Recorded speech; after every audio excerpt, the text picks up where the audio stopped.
બે ભાઈઓ હતા. એક ભાઈને એક દીકરી અને એક ભાઈને બે દીકરા. મોટા ભાઈ, આ એ જમાનાની વાત છે કે જ્યારે મેડિકલ યુગ એટલો બધો નહોતો અને ગામડાઓમાં જે છે એમને ખબર છે કે પહેલાંના જમાનામાં વીછી કરડી જાય ને તો વીછી ઉતારતા મંત્રથી કે અલગ અલગ વિધિથી. એ સ્પેલની વાત છે.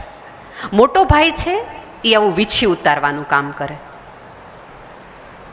મોટા ભાઈને ત્યાં એક દીકરી સાસરે જાય છે, પછી મોટા ભાઈ એકલા થઈ જાય છે. એટલે નાનો ભાઈ છે એ પોતાના સંતાનને કહે છે કે તું એક કામ કર, તો મોટા બાપુજી ભેગો રહે, એ એકલા છે, હવે એનું કોઈ છે નહીં, એની સાથે રહે, એને સાચવને એનું ધ્યાન રાખ. નાના ભાઈનો મોટો દીકરો છે એ મોટા બાપુજી યાર રહેવાનું શરૂ કરે છે. અને જ્યારે પહેલાંના જમાનામાં તો કંઈક આવું થાય એટલે ગાડા ભરી ભરીને લોકો આવે, આખું ગામ અડધું ગામ ભેગું થઈને 5 જણા જાય અને એનું વીછી ઉતારવા જાય. એટલે જેવું વીછી ઉતારવા માટે ગાડું આવે એટલે મોટા બાપુજી ઊભા થાય, અરે મારો બાપ આવ્યો, મારો વિહામો આપ્યો, તને ટાઢક આવી પહેલાં ખાઈ લ્યો. એટલા મીઠાશથી ને એટલા ઠારીને બોલે ને કે ઓલા વીછી ચડેલા આખા પરિવારને જેલું મગજમાં આમ થઈ ગયું હોય ને એ આમ અડધા માણસ નિરાતમાં આવી જાય. એટલા ભાવથી આમ અને સેજ પણ જોવે નહીં કે ગરીબ આવ્યો છે, પૈસાવાળો આવ્યો છે, મેલા ગયેલા કપડાવાળો આવ્યો છે, પલળેલો આવ્યો છે, કાદવવાળા કપડાં આવ્યો છે, કાંઈ જ જોયા વગર મોટો ભાઈ આમ વિહામો આવ્યો એમ કરી ભેટતો રહે. હવે આ વસ્તુ એલા છોકરાને ગમે નહીં કે આ હું મારા મોટા બાપુજી જેને હોય એને આટલા ભેટે છે ને આટલું સન્માન આપે છે ને આટલો આવકાર આપે છે, જેને એને ભેટી લે ને એના કપડાં બગાડે પછી ધોવાના તો મારે ને. એટલે જેવું એ કરે ને એટલે મોઢું બગાડે. એક વખત સાંજ પડી હોય, લગભગ 8-9 મહિનાથી ઓલો છોકરો મોટા બાપુજીની સેવા કરતો હોય છે.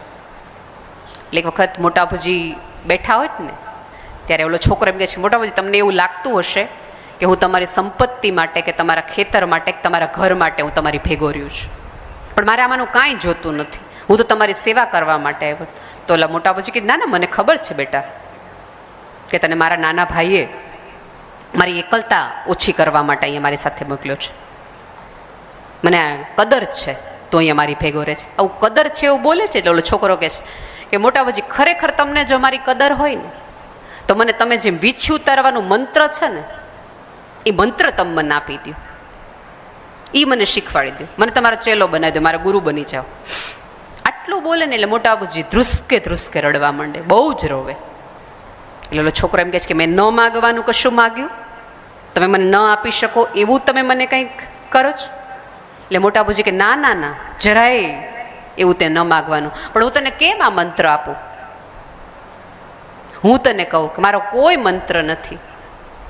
મારા આંગણે જ્યારે વીછી ઉતારવા માટે, કોઈકનું ઝેર ઉતારવા માટે કોઈક વ્યક્તિ આવે છે અને ઉતારતી વખતે હું મારા ઠાકરને એટલું જ કહું છું કે મારા ઘરે 20 માણસો બેઠા હોય અને બીજા 20 માણસો જમવા આવે અને મારી આતડી કે મારો હરફ પણ ન ફળે એટલા ભાવથી હું બીજા 20 જણને આવકાર આપી શકું એટલી સ્થિરતા મારામાં હોય તો આ મીઠાશની આણે મારા ઠાકર આનું ઝેર ઉતારી દે છે.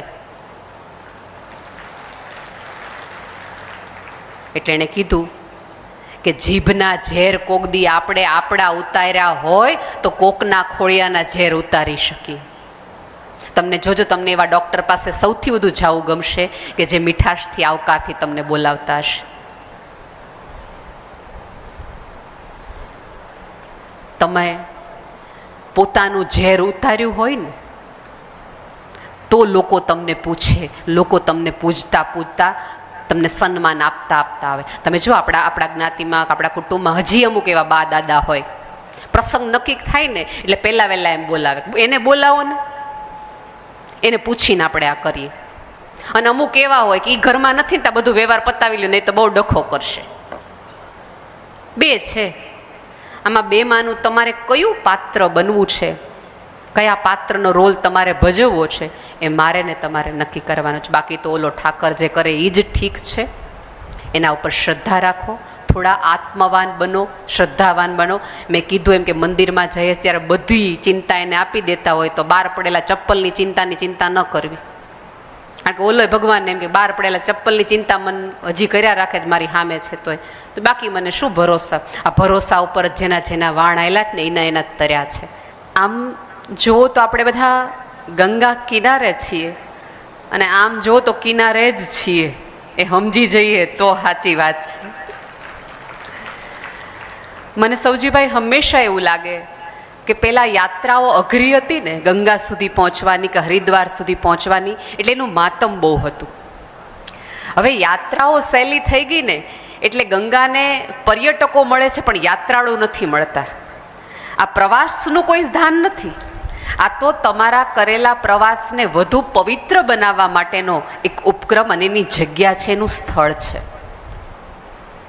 આપણે ત્યાં એવું કહેવાય છે કે ગંગામાં આપણે ડૂબકી મારીએ એટલે આપણા પાપ ધોવાય.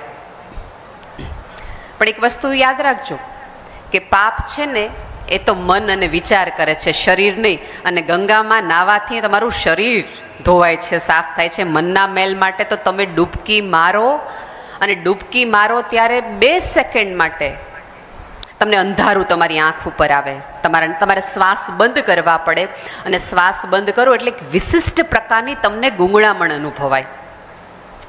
હવે દેખીતી રીતે જુઓ તો આ ગૂંગળામણ તમને એવું લાગે કે શ્વાસ નથી લેવાતા એટલા માટેની છે, પણ સાચી રીતે જુઓ તો એ ગૂંગળામણ મેં કરેલા પાપોની યાદી, કર્મોની યાદી મને ક્ષણવાર માટે પસાર થઈ અને મૂંઝારાથી મને મંજણ થાય છે.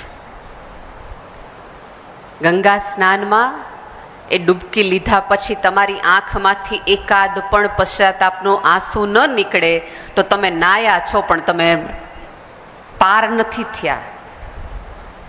આટલા દિવસોથી આ સમગ્ર પરિવાર છે જે તમને અલગ અલગ રીતે યાત્રા કરાવે છે, પણ આજે શાંતિથી બેસીને એક વખત બધું જ યાદ કરીને આંખમાંથી આંસુ જો ન નીકળે તો તમારે માનવાનું કે તમે હરિદ્વાર તમે આવ્યા છો, તમારું મન ને તમારું આત્મા નહીં. આંખમાંથી એકાદ આંસુ તો નીકળવું જોઈએ, કારણ કે એટલા પવિત્ર તો આપણે છીએ જ નહીં.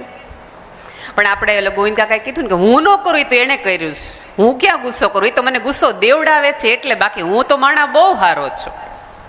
આવી જ આખી જે પ્રતીતિમાં. અને આજે તો આ આખું 11રસનું પુણ્ય આ સમગ્ર પરિવારને જવાનું છે, નીમ લેવાનું છે. અને ગોવિંદ કાકા, સૌજી કાકા તો અલગ અલગ રીતે આપણને બધું છોડાવે કે આ છોડી નાખો, આ છોડી નાખો. આમ તમે જુઓ તો બહુ બીવું નહીં. આપણે બહુ ડરપોક થઈ ગયા છે, અને હું તો બહુ નર્કથી ડરતી જ નથી, કારણ કે ખબર જ છે ત્યાં આપણા હગાવાલા જ આપણને મળવાના છે, એટલે ન્યાય એકલું આપણને લાગવાનું જ નથી, કારણ કે આપણા જેવા જ ન્યા હોય ને. આપણે ડરતા ગયા અને મૂકતા ગયા. આપણને કોલેસ્ટ્રોલની બીકે આપણે તેલવાળું ખાવાનું મૂકી દીધું, બીપીની બીકે આપણે મીઠું ખાવાનું મૂકી દીધું, ડાયાબિટીસની બીકે આપણે શુગરવાળું, ખાંડવાળું, મીઠાઈ ખાવાનું મૂકી દીધું. એમ આપણે બીતા ગયા મૂકતા ગયા, બીતા ગયા મૂકતા ગયા. આ બધા રોગોની બીકે આપણે ખાવા પીવાનું મૂકી દીધું, પણ ઉપરવાળાની બીકે હરામનું ખાવાનું ન મૂક્યું. મૂકવું તો એ જોઈતું હતું. સાચી વાત તો એ છે ને, એ મૂકો તો સાચી વાત છે. એમ 100% એકાદ બીડી તમારા ફેફસાને બાળી નાખે એ મૂકી દેવા જેવું જ છે. અને આ દિવસે તમે આ નહીં લાખો તો બહુ જ સારી વાત છે, પણ તમારી અંદર જે ઈર્ષાની આગ છે તમને તો બાળે છે, તમારા આજુબાજુના કેટલાને બાળે છે, એ મૂકવાનો જ નિયમ લેતા જાજો. કાંઠે બેવાનો અર્થ માત્ર એવું નથી કે મોહ મૂકી દીધો ને, પૈસા મૂકી દીધો ને, સંપત્તિ મૂકી દીધું, મને હવે કાંઈ થતું નથી. કાકાએ કીધું ને કે હું ક્યાં નડું છું, હું ક્યાં નડું છું, પણ આત્માથી વિચારો તો આપણને ખબર પડે કે આપણા સિવાય આપણે કોઈ નડતા નથી.